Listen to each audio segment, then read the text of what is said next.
Hello दोस्तों, कैसे आप सब। स्वागत है आपका हमारे इस यूट्यूब चैनल पे। मैं उदित कुमार और आज हम लोग क्लास 11th का ऑब्जेक्टिव क्वेश्चंस का डिस्कशन करने वाले हैं, जिसका एग्जाम 24 अगस्त को हुआ था। चलते हैं, देर नहीं करते हैं। तो जैसा कि आप यहाँ देख सकते हैं, ये जो है आईएससी मतलब साइंस वालों के लिए और आर्ट्स वालों के लिए, ठीक है, वो दोनों के लिए सेम पेपर है। हाँ, ऑप्शनल में अब जो है आर्ट्स वाले भी मैथमेटिक्स रख सकते हैं। तो दोनों का पेपर क्या है, साइंस वाले का और आर्ट्स वाले का दोनों का सेम ही है। तो आप देख सकते हैं साइंस वाले के लिए पेपर कोड जो है 121 है, और जो आर्ट्स वाले के लिए पेपर कोड जो है वो 327 है। और फुल मार्क्स जो है इस बार 50 मार्क्स का आया हुआ था, जिसमें से आप सभी जानते हैं कि 30 क्वेश्चन जो है वो एमसीक्यू है, ऑब्जेक्टिव से, ठीक है। और जो है जिसमें से 25 क्वेश्चन ही आपको क्या करने हैं, सॉल्व करने हैं। और इसमें से क्या है कि एक ही ऑप्शन जो है वो सही है, ठीक है। यहाँ पे दिया हुआ है चार, है ना, चार विकल्प दिए गए हैं जिनमें एक ही सही है। क्लियर। चलिए, और कुछ भी अगर क्वेश्चंस में गड़बड़ी है मान लेते हैं, तो वो हिंदी जो वर्जन है वही वैलिड होगा। ये यहाँ पे क्वेश्चन में लिखा हुआ है। तो चलते हैं, हम लोग बढ़ते हैं और देखते हैं। क्वेश्चन नंबर 1 से स्टार्ट करते हैं। तो पहला हमारा क्वेश्चन क्या है, उसको देखिए।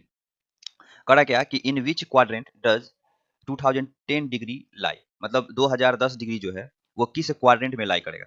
तो आप जैसे जानते हैं कि चार क्वाड्रेंट होता है, ठीक है। तो ये आपका क्या है, फर्स्ट क्वाड्रेंट, ये आपका सेकंड क्वाड्रेंट, एंटी क्लॉकवाइज चलेंगे, थर्ड क्वाड्रेंट और फोर्थ क्वाड्रेंट, ठीक है।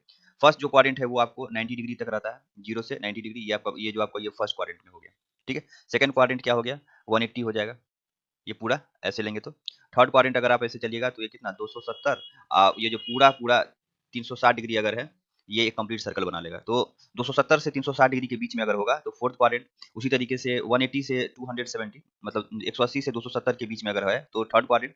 फिर 90 से 180 के बीच में है, 90 से 180 के बीच में है तो सेकंड क्वाड्रेंट, और 0 से 90 के बीच में है तो आपका क्या हो जाएगा, फर्स्ट क्वाड्रेंट होगा। तो चलिए हम चेक करते हैं। यहाँ दिया हुआ है 210, यानी कि 360 डिग्री से ज़्यादा है, तो हम यहाँ क्या करेंगे, पहले 210 में 360 से आप क्या करते हैं, डिवाइड कर लेते हैं। तो 360 से डिवाइड करेंगे तो ये 5 टाइम्स में, ठीक है, लगेगा। तो ये आपका हो जाएगा 1800, ठीक है। अब हम इसको क्या करेंगे, सेपरेट करेंगे, जैसा आप सभी जानते हैं। तो सेपरेट करने के बाद हमको मिलेगा 210। कितना मिलेगा, 210। तो ये 210 क्या है, 360 से अब कम है। इसका मतलब ये है कि ये पूरा का पूरा 5 चक्कर ये लगा लेगा। मतलब ऐसे 1 2 3 4 5, 5 चक्कर ये लग गया। अब 5 चक्कर के बाद छठा चक्कर पूरा नहीं लगा पा रहा है, इनकम्प्लीट है। तो क्या है, 210। अब ये 210 क्या है आपका, अब आप देखिए 180 से बड़ा है और 270 से क्या है, डिग्री से छोटा है। तो यानी ये किस क्वाड्रेंट में जाएगा, तो थर्ड क्वाड्रेंट में। यही ना, 180 से बड़ा, 180 से बड़ा, 270 से छोटा, यही ना, इसी में ना 210 जो है वो लाई करेगा। तो यानी आपका आंसर क्या हो जाएगा, थर्ड क्वाड्रेंट। क्या हो जाएगा, थर्ड क्वाड्रेंट। क्लियर। चलिए बढ़ते हैं अगले क्वेश्चन की तरफ। तो हमारा दूसरा क्वेश्चन क्या कर रहा है कि 150 डिग्री का मान रेडियन में क्या होगा। मतलब 150 डिग्री को आपको किस में कन्वर्ट करना है, रेडियन में। मतलब डिग्री को आपको रेडियन में कन्वर्ट करना है। तो आप जानते हैं कि डिग्री को रेडियन में कन्वर्ट करने के लिए हम लोग क्या करते हैं, गुना करते हैं, मल्टीप्लाई करते हैं, किससे, पाई बट्टा 180 डिग्री से, ठीक है। तो ये आपका क्या हो जाएगा, रेडियन में कन्वर्ट हो जाएगा, ठीक है। सी सी लिख देते हैं, मतलब रेडियन। तो आप डिवाइड कर लीजिए, ये जीरो कैंसिल हो गया, ठीक है। अब 3 से लग जाएगा, 3 5 जा और 3 6 जा, यानी कितना हो गया, 5 पाई बाय 6 रेडियन, ठीक है। तो 5 पाई बाय 6 रेडियन यहाँ है, बी। क्लियर। हमेशा ध्यान रखिए, डिग्री को रेडियन में बदलने के लिए पाई बाय 180 से क्या करते हैं, मल्टीप्लाई करते हैं, ठीक है। तो दूसरा का क्या हो जाएगा, बी ऑप्शन सही होगा। अगले क्वेश्चन को देखते हैं, तीसरा। अब यहाँ पे देखिए रेडियन दिया हुआ है, रेडियन का मान डिग्री में। अब बोला गया है रेडियन को डिग्री में बदलिए। तो अभी हमने क्या कहा, डिग्री को रेडियन में बदलने के लिए पाई बाय 180 से मल्टीप्लाई करते हैं। तो रेडियन को, है ना, रेडियन है यहाँ पे, रेडियन को डिग्री में बदलने के लिए क्या करेंगे, तो इसको जस्ट उल्टा 180 बाई पाई से क्या करेंगे, मल्टीप्लाई करेंगे, है ना। जस्ट इसका उल्टा कर देना है। तो पाई पाई कैंसिल हो गया, 6 3 18, मतलब 30 डिग्री। तो आंसर क्या हो जाएगा, 30 डिग्री। क्लियर है। तो पाई बाय 6 रेडियन कितने डिग्री के बराबर होगा, 30 डिग्री। समझ में आ गया होगा। बस ध्यान रखना है, डिग्री को रेडियन में आप एक याद करके रखिए, दूसरा अपने आप हो जाएगा। दूसरे में आपको क्या करना है, उल्टा कर देना। तो डिग्री को रेडियन में बदलने के लिए पाई बाय 180 से क्या करेंगे, मल्टीप्लाई करेंगे। और रेडियन को डिग्री में बदलने के लिए 180 बाय पाई से मल्टीप्लाई करेंगे, ठीक है। और एक बात ध्यान रखिएगा, जब भी रेडियन होगा तो उसमें पाई जरूर होगा, ठीक है। तो जब पाई जरूर होगा तो आप उस अनुसार से आप देखिए कि आपका पाई आए। चलिए अगला क्वेश्चन की तरफ। 4 क्या करा, 7 10 square x minus 7 sec square x plus 7 equals to what. तो आप देख सकते हैं 7 7 इस दोनों में है, 7 7। तो हम क्या कर रहे हैं, तो इसमें से -7 कॉमन ले रहे हैं, ठीक है, -7। तो -7 आप जब कॉमन लीजिएगा तो क्या हो जाएगा, अंदर वाला जो प्लस है वो माइनस, माइनस वाला क्या हो जाएगा, प्लस हो जाएगा। तो यहाँ हो जाएगा, हम इसको माइनस करके लिख देते हैं। तो ये हो जाएगा आपका सेक स्क्वायर एक्स माइनस क्या हो जाएगा, 10 स्क्वायर एक्स, ठीक है। और ये प्लस क्या हो गया, 7। अब आप जानते हैं कि sec square x minus 10 square x क्या होता है, 1 होता है। क्यों, क्योंकि आपको ये आपको फॉर्मूला याद होगा, 1 plus 10 square x equal to क्या होता है, सेक स्क्वायर एक्स। तो यानी कि यहाँ से 1 इक्वल टू क्या हो जाएगा, sec square x minus ten square x, क्या होगा 1। तो यहाँ 1 लिखेंगे तो -7 मल्टीप्लाई बाय 1 प्लस 7, यानी -7 प्लस 7 कैंसिल हो गया, ये क्या हो गया 0। तो इसका आंसर क्या हो जाएगा डी, ठीक है 0 होगा। क्लियर। अब आप यहाँ पे 7 भी डायरेक्ट अगर कॉमन लेते हैं तो अंदर में क्या हो जाता है, इसका वैल्यू -1 आ जाता है, ठीक है, इसका वैल्यू क्या होता है -1, तो भी यहाँ पे आपका 0 हो जाता है। चलते हैं अगले क्वेश्चन की तरफ। क्वेश्चन नंबर 5 क्या करा, देखिए साइन स्क्वायर, इसको मान लेते हैं थीटा, ठीक है, इसको हम क्या मानेंगे थीटा, क्योंकि दोनों में बराबर है, ये दोनों बराबर है तो थीटा मानेंगे। तो sine square theta plus cos square theta, जानते हैं sine square theta plus cos square theta क्या होता है 1। तो ये तो फॉर्मूला पे ही था, तो इसका ऑप्शन क्या, इसका आंसर क्या हो जाएगा बी हो जाएगा 1। क्लियर है। हाँ, अगर ये दोनों अलग अलग होता तब 1 नहीं होता, कुछ भी हो सकता था, ठीक है, लेकिन यहाँ पे दोनों में एंगल का मान क्या है सेम है, इसलिए इसका आंसर क्या हो जाएगा 1। Sine square theta plus cos square theta क्या होता है 1। चलिए क्वेश्चन नंबर 6 पे देखते हैं क्या कर रहा है, the number of element in a pair set. आप जानते हैं पेयर सेट क्या होता है, पेयर सेट है ना, युग्म समुच्चय। तो एक ऐसा सेट जिसमें नंबर ऑफ एलिमेंट कितना हो, 2 हो, a set having 2 number of elements, तो इसमें अवयवों की संख्या कितनी होगी 2 होगी, उसको क्या बोलेंगे पेयर सेट बोलेंगे। जैसे कोई सेट ए है, अब इसमें हम लोग एलिमेंट क्या है 1 एंड 2, तो यहाँ पे 2 ही ना एलिमेंट है, तो ये क्या कहलाएगा आपको पेयर सेट कहलाएगा। क्लियर हो गया, छठा का क्या हो जाएगा बी ऑप्शन करेक्ट होगा। चलिए नेक्स्ट क्वेश्चन की तरफ बढ़ते हैं। क्वेश्चन नंबर 7 देखते हैं। 7 क्या करा है क्या, if A is a set, A आपको सेट दे दिया, ए बी सी डी इसका एलिमेंट है, ठीक है, तो इसमें से कौन सा सही है। तो आप जान रहे देख रहे हैं ए जो है वो ए एलिमेंट है किसका बी का, तो ए एलिमेंट है बी का, ये सही है। लेकिन ए जो है ये कह रहा है प्रॉपर, तो अगर हम सेट की, अगर हाँ ये ऐसे रहता, ये इस तरीके से रहता, हाँ तो ये सही होता, ठीक है, लेकिन ये गलत है। हाँ अब ई तो है ही नहीं, तो ये भी फॉल्स हो गया, और ओ भी इसमें नहीं है, तो ये भी फॉल्स हो गया, यानी ये आपका सही है, इसमें ए ही जो है। क्लियर, ये जो साइन है ये प्रॉपर सेट का साइन है। चलिए अगले क्वेश्चन की तरफ बढ़ते हैं हम लोग। क्वेश्चन नंबर 8 देखते हैं क्या करा क्या, विच of the following sets is a empty set. आप एम्प्टी सेट किसे बोलते हैं, जिसमें नंबर ऑफ एलिमेंट क्या हो 0 हो, मतलब कुछ भी एलिमेंट नहीं हो, जिसको हम लोग वाइड सेट भी बोलते हैं, और उसको इस तरीके से डिनोट करते हैं या फाई से डिनोट करते हैं, ठीक है। तो आप देखिए तो इसमें, हाँ इसमें तो आपको 2 है, ये तो आपको पेयर सेट हो गया, इसमें 2 एलिमेंट है 0 और 3/2, इसमें भी 2 एलिमेंट है 0 और -1, इसमें भी एक एलिमेंट है 0। लेकिन आप इसमें अगर देखिए इस इक्वेशंस को देखिए, ये आपको सेट बिल्डर फॉर्म में दिया हुआ है, ठीक है, ये तीनों जो है आपको रोस्टर फॉर्म में दिया हुआ है या टेबुलर फॉर्म में दिया हुआ है, ठीक है, लेकिन ये आपको जो दिया हुआ है वो सेट बिल्डर फॉर्म में दिया हुआ है, ठीक है। देखिए तो आप यहाँ पे क्या कर रहा है, x plus 4 is equals to 2, और जहाँ x क्या है नेचुरल नंबर है, तो जब आप नेचुरल नंबर कहाँ से स्टार्ट होता है 1 2 3 एंड सो ऑन। तो अगर आप कम से कम अगर वैल्यू रखिएगा तो 1 रखिएगा, तो 1 प्लस 4 क्या होगा 5, तो 5 कभी 2 के बराबर होगा नहीं होगा, इसका मतलब इसमें x का कोई ऐसा मान ही नहीं है जिस पर ये क्या हो जाएगा सही हो जाएगा, इसका मतलब ये इम्प्टी सेट है, ये क्या है इम्प्टी सेट है, इसलिए 8 का जो ऑप्शन क्या हो जाएगा सी क्या होगा करेक्ट होगा। क्लियर, आई होप आपको समझ में आ रहा होगा। चलिए अगले क्वेश्चन की तरफ आते हैं। क्वेश्चन नंबर 9, क्वेश्चन नंबर 9 कह रहा है कि कंप्लीमेंट ऑफ बी, और फिर उसका कंप्लीमेंट, तो कंप्लीमेंट का कंप्लीमेंट क्या होता है कैंसिल हो जाता है, और आंसर क्या हो जाएगा केवल बी हो जाएगा, ठीक है, तो 9 का क्या हो जाएगा बी। क्लियर है, ध्यान रखिएगा कंप्लीमेंट का कंप्लीमेंट वो कैंसिल हो जाएगा और क्या हो जाएगा वही आ जाएगा। चलिए ये आपका फॉर्मूला ही था। अगला क्वेश्चन, क्वेश्चन नंबर 10 देखते हैं। कह रहा है क्या एन ए, ठीक है, एन ए दिया हुआ है, number of element in the set ए 12 दिया हुआ है, और सेट बी का एलिमेंट कितना है 8, और ए इंटरसेक्शन बी का जो है नंबर ऑफ एलिमेंट वो कितना है 5, तो आपसे यूनियन पूछ रहा है। तो आप जानते हैं ये फार्मूला ही होता है N A union B equal to क्या होता है N of A plus N of B, मतलब number of element in A plus number of element in B minus number of element A intersection B. चलिए आप formula पे बैठाइए put कीजिए। तो N A कितना है आपका, देखिए तो एन ए मतलब ना ये 12 है और ये 8 दिया हुआ है, माइनस कितना करना है 5, तो 12 8 20, 20 में से 5 गया कितना हो गया 15, तो ऑप्शन नंबर क्या हो जाएगा इसका डी हो जाएगा, ठीक है। चलिए हाँ ये फार्मूला ध्यान में रखिएगा, ये फार्मूला से ही ये बना हुआ है, ठीक है। और एक बात और, अगर suppose that n of A intersection B जो है अगर वो क्या हो जाएगा 5 होगा, तो N of A union B का जो फार्मूला है केवल N of A plus of N of B ही होता है, ठीक है, क्योंकि ये तो जीरो हो जाएगा, तो जब ये जीरो हो जाएगा तो केवल ये नहीं बचेगा, तो खैर यहाँ पे ये जीरो नहीं था, इसके आधार पे हमने बनाया। चलिए 11वां नंबर देखते हैं।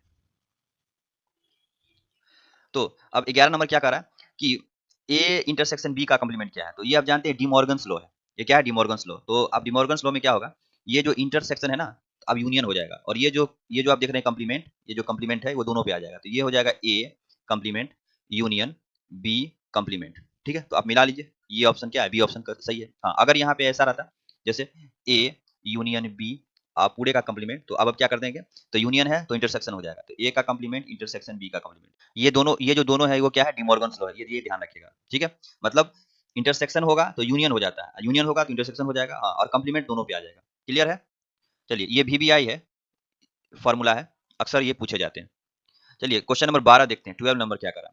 द टेबुलर फॉर्म, ठीक है। अब यहाँ देखिए सेट बिल्डर फॉर्म दिया हुआ है और आपको क्या कहा जा रहा है कि टेबुलर फॉर्म में या रोस्टर फॉर्म में आपको लिखना है, ठीक है। तो एक्स स्क्वायर इक्वल्स टू 9, आप इसको सॉल्व कर लीजिए। तो एक्स स्क्वायर इक्वल्स टू 9 मतलब x square minus 9 equals to 0, यानी ये क्या हो जाएगा, ए स्क्वायर मतलब एक्स का स्क्वायर माइनस 3 का स्क्वायर इक्वल्स टू 0, तो यानी a minus a square plus a square minus b square का formula a plus b into a minus b.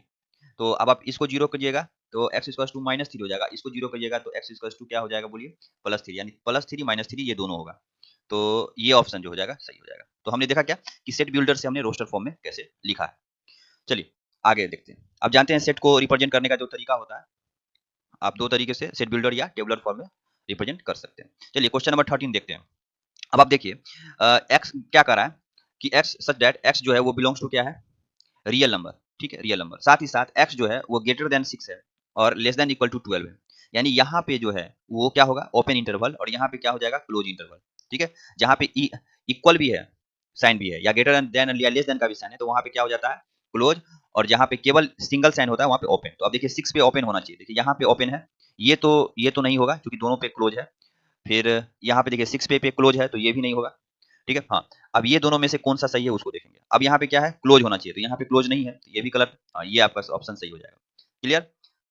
तो इसका आंसर क्या हो जाएगा, क्लोज इंटरवल हो जाएगा, सॉरी ओपन इंटरवल हो जाएगा 6 और क्लोज इंटरवल क्या हो जाएगा 12 पे, ठीक है, इनइक्वालिटी के केस में। अब अगर ऐसा रहता, मान लेते हैं एक्स इक्वल्स टू, अब ऐसा रहता तब ये यहाँ पे हो जाता है 6, 12 और ये क्या देते हैं हम लोग, क्लोज इंटरवल। एक बात और आपको बता दें, ओपन इंटरवल को हम लोग इस तरीके से भी दिखाते हैं, अगर इसका आंसर ये ऐसा भी हो सकता था, 6 ये ओपन इंटरवल, 12 ये ओपन है, ठीक है। या तो आप ऐसे दीजिए या ऐसे दीजिए, है ना। क्लियर? ब्रैकेट दीजिए इस तरीके से, स्मॉल ब्रैकेट, और यहाँ पे क्या है, स्क्वायर ब्रैकेट है। तो 13 का क्या हो जाएगा, ऑप्शन नंबर सी हो जाएगा। चलिए अगला क्वेश्चन देखते हैं, क्वेश्चन नंबर 14 क्या करा। तो अब यहाँ पे देखिए, यहाँ पे क्या है, ओपन, और यहाँ भी क्या है, ओपन, ठीक। तो अब दोनों साइड क्या है, ओपन है, और ये रियल नंबर की बात कर रहे हैं, सब में रियल नंबर। अब देखिए दोनों साइड ओपन कहाँ है, यहीं पे ओपन आपको मिल जा रहा है ना, यहीं पे। ये ग्रेटर देन -5 और लेस देन क्या हो गया, 0। तो यही ऑप्शन आपका सही हो जाएगा। बाद बाकी अब देखिए यहाँ पे आपका क्लोज आ जा रहा है, यहाँ पे क्लोज आ जा रहा है, यहाँ पे क्लोज आ रहा है, तो ये सब जो है नहीं होगा। क्लियर? तो 14 का क्या हो जाएगा, 14 का आंसर ए हो जाएगा। चलिए 15 नंबर क्वेश्चन देखते हैं। अब आप देखिए थोड़ी देर पहले हमने जो फॉर्मूला बोला उसी पर बेस्ड है। अब यहाँ पे क्या दे दिया, इंटरसेक्शन फाई है, तो अब जानते हैं जब ये फाई हो जाएगा इंटरसेक्शन, तो N of A union B जो होगा वो क्या होगा, simple n of A plus of N of B, मतलब दोनों को जोड़ देना है। तो ए कितना है, पी, और बी कितना है, क्यू, तो पी प्लस क्यू हो जाएगा, सिंपल क्या हो जाएगा, पी प्लस क्यू, तो पी प्लस क्यू ए हो जाएगा, ठीक है। चलिए अगला क्वेश्चन की तरफ बढ़ते हैं, क्वेश्चन नंबर 16 देखते हैं। तो 16 देखिए ये आपका फंक्शन से क्वेश्चन है, इससे क्वेश्चन दिया हुआ है, फंक्शन से दिया हुआ है क्वेश्चन, आप समझिए। तो इससे पहले हम लोग सेट्स देख रहे थे, ठीक है, जो भी क्वेश्चन था आपका सेट थ्योरी से क्वेश्चन था, ठीक, और कुछ ट्रिगोनोमेट्री से भी क्वेश्चन था। अब आप देखिए ये जो क्वेश्चन है आपको फंक्शन से दिया हुआ है, यहाँ से रिलेशन और फंक्शन का क्वेश्चन स्टार्ट हो गया। तो ये क्या क्या क्या कर रहा है, ग्रेटेस्ट इंटीजर, ये जो साइन होता है वो ग्रेटेस्ट इंटीजर होता है, तो ग्रेटेस्ट इंटीजर 3.02 का मान कितना होगा, ठीक। तो आपको पता होना चाहिए कि ग्रेटेस्ट इंटीजर जो फंक्शन वो क्या होता है, तो लिखते हैं y equals to greatest integer x, ठीक है, इसको स्क्वायर ब्रैकेट में लिखते हैं ग्रेटेस्ट इंटीजर x को। तो यहाँ पे ये जो इंडिकेट कर रहा है इसका मतलब ये हुआ कि integral part of x which is nearest and smallest smaller integer to x होगा, मतलब इसका जो इंटीग्रल जो पार्ट होगा, इंटीजर जो पार्ट होगा वो या तो नियरेस्ट होगा या स्मॉलेस्ट होगा इसके। तो इसके स्मॉलेस्ट जो इंटीजर क्या होगा, 3.02 का इंटीजर क्या होगा, स्मॉलेस्ट 3 होगा, ठीक है। तो इसका आंसर क्या हो जाएगा, 3 हो जाएगा। तो ये ऑप्शन सी हो जाएगा। हाँ, अब अगर वही रहता ग्रेटेस्ट इंटीजर मान लेते हैं, सपोज दैट 3 ही रहता तो इसका आंसर क्या हो जाता, 3 होता। क्लियर? लेकिन अब जैसे अब अगर -3 रहता ग्रेटेस्ट इंटीजर तो भी इसका क्या होगा, -3 होता। लेकिन अगर यही आपका रहता -3.02 तो अब बताइए तो क्या होगा, तो स्मॉलेस्ट, तो वहाँ पे गलती मत कर दीजिएगा, -3 मत कर दीजिएगा, यहाँ पे इसका आंसर हो जाएगा -4। क्यों? क्योंकि -4 जो है वो लेस देन है -3 से। समझ में आ रहा है ना? क्योंकि ग्रेटेस्ट इंटीजर नाम है ग्रेटेस्ट इंटीजर, बट इसका जस्ट उल्टा होता है। जो भी आपको इस बॉक्स में दिया जाएगा मतलब उसका क्या होगा, अगर इंटीजर है तो आप इंटीजर डालिएगा, अगर इंटीजर से थोड़ा ज्यादा है मतलब फ्रैक्शन के रूप में दिया हुआ है तो आप जस्ट उससे स्मॉलेस्ट इंटीजर को डालते हैं, ठीक है। तो यही ग्रेटेस्ट इंटीजर का फंक्शन होता है। मतलब अगर इसको हम जनरलाइज करें तो ग्रेटेस्ट इंटीजर x जो होता है वो लेस देन इक्वल्स टू क्या होगा, x होगा। अब देखिए इक्वल टू x कब होगा, जब ये दोनों, ये जो है आपका इंटीजर होगा, अदरवाइज ये हमेशा क्या होगा, लेस देन क्या होगा, x ही होगा। जैसे हमने देखा, देखिए ये इंटीजर है तो इंटीजर आ गया, x बराबर x आ गया, लेकिन यहाँ पे देखिए ये जो है और इसको देखिए ये छोटा है इससे, ठीक है, आई होप कि आपको जो ग्रेटेस्ट इंटीजर का जो फंक्शन है वो थोड़ा बहुत समझ में आया होगा, या आप पहले से भी जानते हैं। और हाँ, इसको हम लोग स्टेप फंक्शन भी बोलते हैं, या हम लोग फ्लोर फंक्शन भी बोलते हैं। स्टेप फंक्शन बोलते हैं या फ्लोर फंक्शन बोलते हैं, सीढ़ी जैसा, क्योंकि इसका जब आप ग्राफ बनाइएगा तो ये सीढ़ी जैसा बनता है। ठीक है, क्लियर। चलिए अगले क्वेश्चन की तरफ चलते हैं। नंबर 17 क्या कर रहा है, उसको हम लोग देखते हैं। 70 नंबर कह रहा है कि यदि मतलब if a function f of x equals to x square minus 4x plus 4 और x बिलोंग्स टू क्या है, real number, then find the value of f of 1। तो आप जानते हैं ये आप क्वेश्चन 9th में भी इस टाइप का क्वेश्चन आप सॉल्व किए होंगे। तो बस कुछ नहीं करना है, x की जगह क्या पुट करना है 1, इसमें सारे में जहां जहां x है 1 पुट कर दीजिए, आंसर आ जाएगा। तो हम यहाँ पुट कर देते हैं, देख सकते हैं आप f of 1 is equals to, ठीक है, तो x स्क्वायर है यानी कि 1 का स्क्वायर माइनस 4 इंटू एक्स है तो 1 हो जाएगा, प्लस क्या हो जाएगा 4। अब इसको सॉल्व कीजिएगा, 1 1 का स्क्वायर 1 माइनस 4 प्लस 4 कैंसिल हो गया, ये क्या हो गया 1। ठीक है, तो 17 का क्या हो जाएगा बी। क्लियर, ये आसान क्वेश्चन था, क्लास 9 थी, स्टैंडर्ड का था। चलिए नेक्स्ट क्वेश्चन की तरफ हम लोग बढ़ते हैं। चलिए अब अगला क्वेश्चन देखते हैं। क्वेश्चन नंबर 18 क्या कर रहा है, कर रहा है क्या, if x is equals to this, मान लो x कोई सेट ये दिया हुआ और y कोई सेट ये दिया हुआ है। ठीक है, तो आपसे पूछा जा रहा है क्या, then which of the following is the relation from क्या x टू y, मतलब आपको यहाँ पे रिलेशन दिया जा रहा है। ठीक है, मतलब रिलेशन आपसे पूछ रहा है, रिलेशन तो आप जानते हैं, पहले तो आपको रिलेशन का डिफिनेशन क्लियर होना चाहिए। तो आप जानते हैं रिलेशन क्या होता है, कि मान लीजिए a and b two non empty set है, मतलब कम से कम एक एलिमेंट होगा ए और बी में। ठीक है, if A and B are two non empty sets, then a relation R from A to B क्या होगा, is a subset of, is a subset of किसका होगा, ए प्रोडक्ट बी का होगा, कार्टेशियन प्रोडक्ट बी का होगा, ए कार्टेशियन प्रोडक्ट बी का होगा, इसका सबसेट होना चाहिए। ठीक है, वो जो रिलेशन आर होगा इसका सबसेट होना चाहिए ए प्रोडक्ट बी का। ठीक, तो अब पहले तो आपको थोड़ा सा प्रोडक्ट के बारे में जानकारी देते, ए जो प्रोडक्ट बी होगा, मान लेते हैं ए इक्वल्स टू क्या है 1,2 है suppose that, and B equals to क्या है सपोज दैट 3,4 है। तो जब आप ए प्रोडक्ट बी निकालिएगा, कार्टेशियन प्रोडक्ट बी, तो क्या हो जाएगा, पहले पहले ए है तो ए का ही एलिमेंट आएगा, बाद में बी है तो बी का आएगा, तो क्या होगा 1,3, ये क्या होगा 1,3, फिर कॉमा, फिर हो जाएगा 1,4। ठीक है, फिर क्या हो जाएगा 1,4। अगला फिर क्या होगा, अब 2,3 होगा, और फिर क्या होगा 2,4 होगा। तो इस तरीके से आप देखिए यहाँ पे 2 है और यहाँ पे 2 है, तो 2 दूनी 4, आप देखिए 1 2 3 4 4 4 हुआ। अब इसी सब में से होना चाहिए, तो आप देख लीजिए इस दोनों को आप अगर कीजिएगा, तो अब यहाँ पे चेक कीजिए 7 6। अब यहाँ पे क्या कर रहा है, रिलेशन x टू y, मतलब x से y, यानी पहला वाला, ध्यान सुनिए, पहला वाला कोऑर्डिनेट किसका होगा x का, और दूसरा वाला किसका होगा y का। तो पहले आप देख लीजिए पहला वाला x किस में है, देखिए इसमें तो पहला वाला x है ही नहीं, ये पहले पहले y ही दे दिया है, तो ये गलत हो गया। अब देखिए b में, देखिए बी में पहला वाला हाँ ठीक है x है, हाँ अब देखिए दूसरा वाला यहाँ पे क्या आ गया, y का एलिमेंट आ गया, दूसरा y हो गया, तो ये भी गलत हो गया। ठीक है, अब डी में देखिए पहला क्या है x वाला है, फिर दूसरा फिर y आ गया, तो ये भी क्या हो गया, गलत हो गया। लेकिन आप सी में देख रहे हैं पहला x है, यहाँ भी x है ना, 2 4 और फिर ये 2 है। ठीक है, कोई दिक्कत नहीं, यानी पहला क्या है आपका x का है, दूसरा देख लीजिए दूसरा ये y का है, ये भी y का है और ये भी y का है, मतलब ये c हो जाएगा। ठीक है, यानी ये इसका सबसेट होगा ही।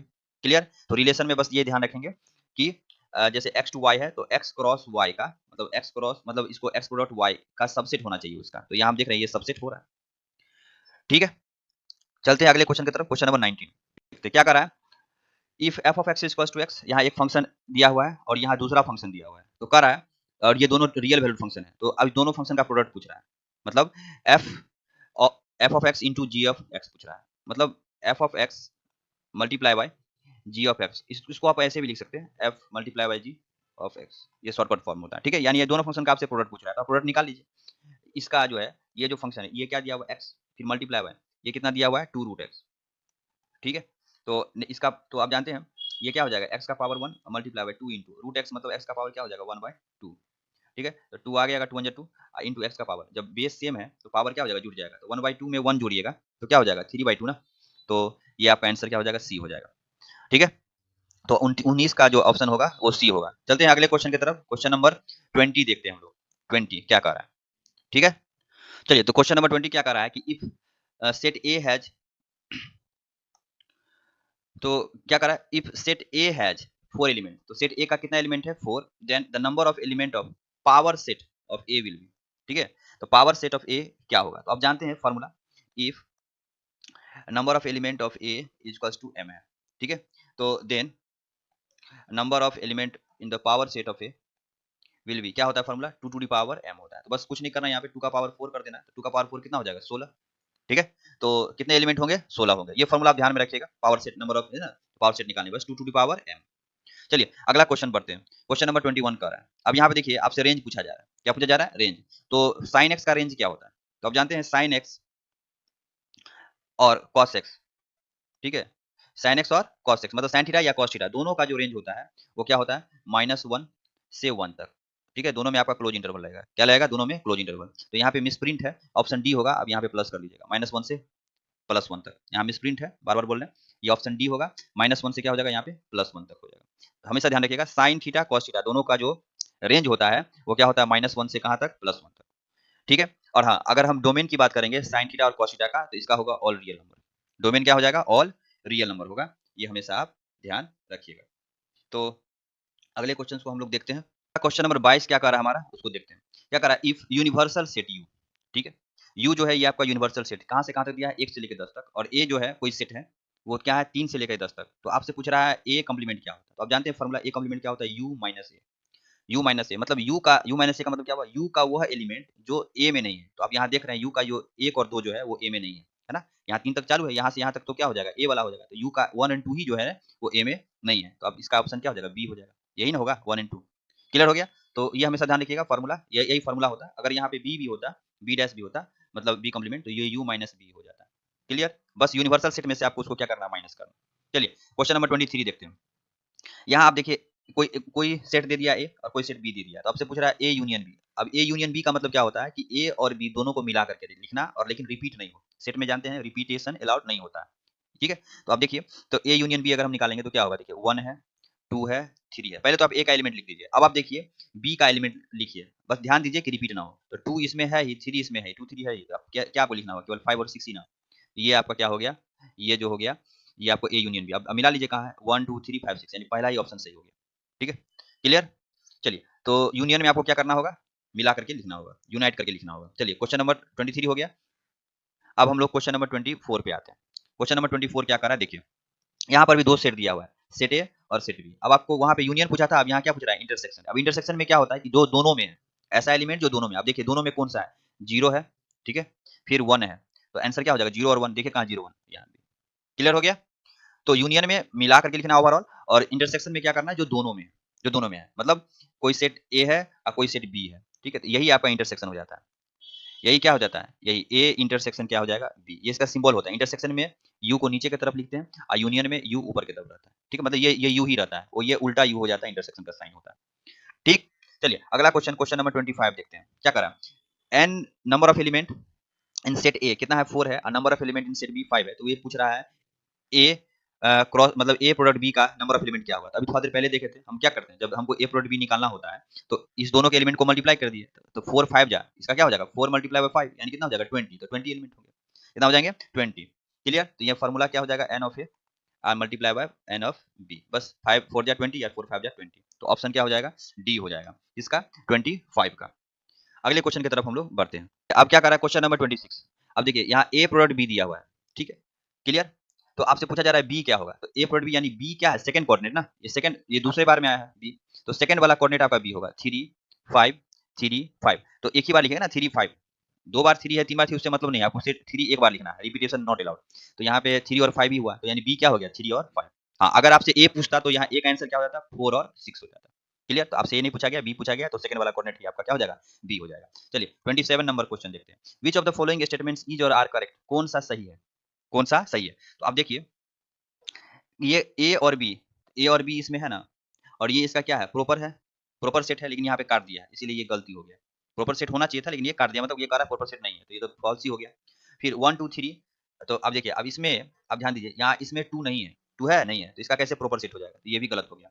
फिर आप देखिए ए जो है इसका क्या है? प्रॉपर सेट है, बिल्कुल हाँ, इसमें से ए एक प्रॉपर इसका जो सेट हो जाएगा, तो ये सही हो जाएगा, ऑप्शन डी सही हो जाएगा। अब चलिए इस पे सी पर भी विचार कर लेते हैं। कह रहा है सेट ए जो है, set A belongs to this, तो ये गलत है। हाँ, अगर ये सिंपल रहता है ए एलिमेंट ना, ये एलिमेंट ना इससे बिलोंग कर रहा है, सेट थोड़ी बिलोंग कर रहा है, तो element A belongs to A comma B comma C, तब ये सही हो जाता, बट यहाँ सेट डाल दिया था इसलिए ये भी गलत हो गया। तो हमारा 27 का क्या हो जाएगा? ऑप्शन डी हो जाएगा। क्लियर? ये सब बेसिक है, जब आप सेट पढ़े होंगे तो ये सब आपको बताया गया होगा। चलिए क्वेश्चन नंबर हम 28 को देखते हैं। क्वेश्चन नंबर 28 क्या कर रहा है? कह रहा इफ जी ऑफ एक्स ठीक है, और x बिलोंग्स टू क्या है, real number, then the value of g of -4। इसी प्रकार का क्वेश्चन हम लोग पीछे भी देखे थे, f ऑफ 1 पूछा था, यहाँ g ऑफ -4। अब इसमें क्या कीजिए, बस -4 डाल दीजिए, तो g ऑफ -4 जो होगा वो क्या हो जाएगा, x की जगह -4 डालेंगे तो 2 इंटू -4 और माइनस क्या हो जाएगा 7, तो ये कितना -8 हो जाएगा, -7, 8 और 7 15 ना, ये क्या हो जाएगा -15। देखिए ऑप्शन नंबर क्या हो जाएगा, सी हो जाएगा, 28 का क्या हो जाएगा, सी हो जाएगा। चलिए 29 नंबर क्वेश्चन को हम लोग देखते हैं। तो क्या कह रहा है question, let a set A, एक सेट ए दिया है और सेट बी दिया हुआ है, then which of the following is a function. अब देखिए वहां पे रिलेशन पूछा था ना, तो रिलेशन आप जानते हैं ए प्रोडक्ट बी का, है ना, वो सबसेट होगा। लेकिन यहाँ पे आपसे क्या पूछ रहा है, फंक्शन पूछ रहा है, और कहा from set A to B set B. तो फंक्शन के लिए हमेशा ध्यान रखिए, पहले तो आप थोड़ा सा ये समझ लीजिए कि फंक्शन होता क्या है। तो वहां पर भी हम लोग देखे थे कि अगर सेट ए और सेट बी दो कोई सेट है और दोनों क्या है, नॉन इंफिनिटी सेट है, ये कंडीशन होना चाहिए, नॉन इंफिनिटी सेट होना चाहिए। देन अ रिलेशन आर, है ना, देन रिलेशन आर, आर है कोई relation from A to B, ठीक है, ये और यही रिलेशन फंक्शन कहलाता है।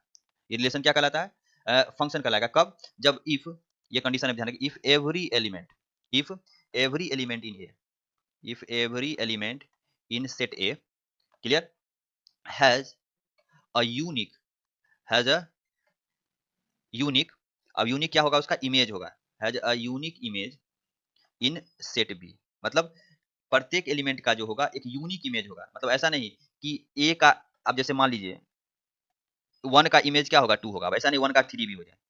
तो इसका मतलब अगर हम लिखेंगे इसको तो सही से लिखेंगे तो 1 2 लिखेंगे और 1 3 लिखेंगे। तो इसका मतलब जब यानी कि ये 2 बार रिपीट हुआ है, इसका मतलब इसका 2 इमेज बन रहा है। तो 2 इमेज बन रहा है, इसका मतलब ये फंक्शन नहीं हुआ। फंक्शन होने के लिए क्या होना चाहिए, जो हमारा x वाला जो कोऑर्डिनेट है वो यूनिक होना चाहिए, मतलब रिपीटेशन नहीं होना चाहिए। क्लियर, ये बेसिक चीज है। तो अब यहाँ पे देख लीजिए, तभी तभी वो अगर तभी वो जो होगा फंक्शन होगा फ्रॉम ए टू बी होगा। तो ये बोला ना ए से बी, तो आप देख लीजिए पहला कोऑर्डिनेट सबका चेक कीजिए आप। तो पहला कोऑर्डिनेट देख लीजिए, यहाँ ए है, बी है, ठीक है, अलग अलग है। लेकिन अब आप देखिए सी है क्या इसमें, ठीक है, सी तो नहीं ना है, यहाँ पे क्या है, मिसिंग हो गया, ये इसका तो इमेज ही नहीं बन रहा है इसमें, इसीलिए गलत है। हर एक एलिमेंट का इमेज बनेगा लेकिन क्या होगा, यूनिक होगा, ठीक है। पहला कोऑर्डिनेट जो होता है वो आपका प्री इमेज हो जाता है, दूसरा कोऑर्डिनेट ही इसका क्या है, इमेज है, ये हमेशा ध्यान रखिएगा। दूसरा कोऑर्डिनेट क्या है आपका, इमेज है, यानी ए का इमेज यहाँ 1 है और यहाँ बी का इमेज क्या है, 2 है, तो ए क्या है, इसका प्री इमेज। तो खैर यहाँ पे तो सी मिसिंग है इसलिए गलत हो गया। अब यहाँ देखिए ए बी सी, ठीक है, लेकिन फिर यहाँ बी आ गया, दो बार बी आ गया ना। अब यहाँ देखिए बी का इमेज 1 भी है, बी का इमेज 2 भी है, तो यूनिक इमेज नहीं ना हुआ, तो ये गलत हो गया। फिर यहाँ देखिए ए, फिर ए दो बार आ गया, ए का 1 भी है, ए का 2 भी है, तो ये भी क्या हो गया, गलत हो गया। हाँ, अब इसमें देखिए ए बी सी अलग अलग है, और जब सब अलग अलग है तो खैर ये भी तो अलग ही है, ठीक है, यूनिक ही इमेज हुआ ना। बस आपको ध्यान रखना है जब भी आपसे फंक्शन पूछा जाए, अभी क्या पूछा गया, ए से बी, तो जब ए से बी अगर होगा तो यानी पहला कोऑर्डिनेट है ना, यहाँ पहला कोऑर्डिनेट ना ए ए, यानी वो रिपीट नहीं होना चाहिए, दोहराना नहीं चाहिए, तो ये यही इसीलिए हमारा ऑप्शन क्या हो जाएगा, सी सही हो जाएगा, ठीक है। चलिए अब लास्ट क्वेश्चन की तरफ बढ़ते हैं। क्वेश्चन नंबर 30 देखते हैं कि if A and B are two set such that A union B equals to A, then A intersection B पूछा जा रहा है। तो आप जानते हैं फार्मूला, फार्मूला लगाइए। तो ए यूनियन बी जो होता है formula, A plus B minus A intersection B होता है। क्लियर। अब आप जो गिवन है आप उसको पुट कीजिए, ए यूनियन बी क्या दिया हुआ है, ए, तो ए इसकी जगह हम क्या लिखेंगे, ए लिख देंगे, ठीक है, यहाँ यहाँ हम लिख रहे हैं, इसकी जगह ए लिखे बराबर। अब ए है ही, अब प्लस बी है ही, माइनस ए इंटरसेक्शन बी, यही ना पूछ रहा है आपसे, सॉरी ए इंटरसेक्शन, हाँ ठीक है, यही पूछ रहा है, ए इंटरसेक्शन बी, तो ये ए कैंसिल हो गया। अब ये माइनस इधर क्या हो जाएगा, प्लस, यानी बी इज इक्वल्स टू क्या हो जाएगा आपसे, ए इंटरसेक्शन बी, यही हुआ। तो इसका आंसर क्या हो जाएगा, बी हो जाएगा, इसका आंसर क्या हो जाएगा, बी। क्लियर। तो आज हम लोगों ने क्लास 11th का जो एमसीक्यू क्वेश्चंस था सारे के सारे का डिस्कशन किया है। तो आई होप कि ये जो एक्सप्लेनेशन है आपको अच्छा लगा होगा, ठीक है। तो चैनल को ज़्यादा से ज़्यादा शेयर करें ताकि जो हमारे स्टूडेंट फ्रेंड्स हैं उनको भी सहायता मिल सके, ठीक है। तो ओके, तो मिलते हैं नेक्स्ट वीडियो में, तब तक के लिए thank you and have a nice day.